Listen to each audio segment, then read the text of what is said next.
Hello' viewers welcome back to my YouTube channel. দিনটো আজি বহুত ধুনীয়া হৈ আছিলে।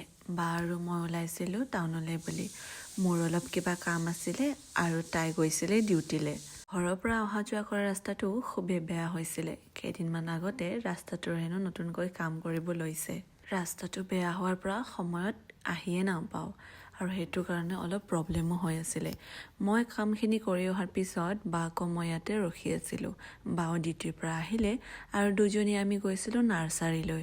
ঘৰৰ কাৰণে কিছুমান ফুল ল'বলৈ। নাৰ্চাৰীত এতিয়া ফুলবিলাক প্ৰায় শেষে হওঁ হৈছে। তাতে আমি বিচাৰি বিচাৰি মন পচন্দৰ কেইডালমান ফুল বাছি উলিয়াইছিলোঁ।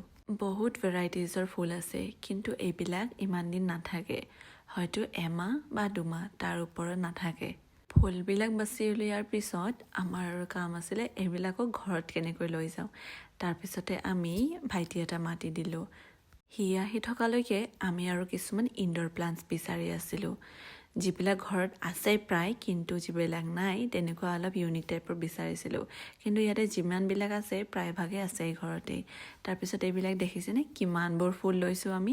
ইয়াতে থাকোঁতে কিন্তু বহুত পাজল লাগি যায়, মানে কোনটো ফুল ল'ম কোনটো নল'ম।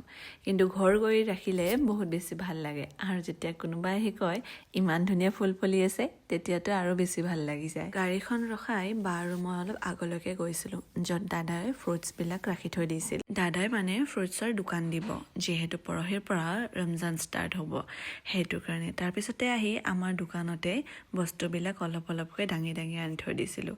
যিহেতু এয়া মই বাক অলপমান ভিডিঅ'জো কৰি আছিলোঁ, এইবিলাক মমেণ্ট ৰাখিব লাগে।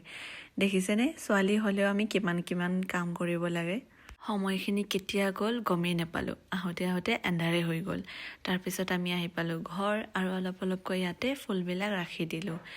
চাওকচোন কিমান যে ধুনীয়া লাগিছে। এইবিলাক ভালকৈ পুতিব লাগিব। আজিলৈ ইমানেই।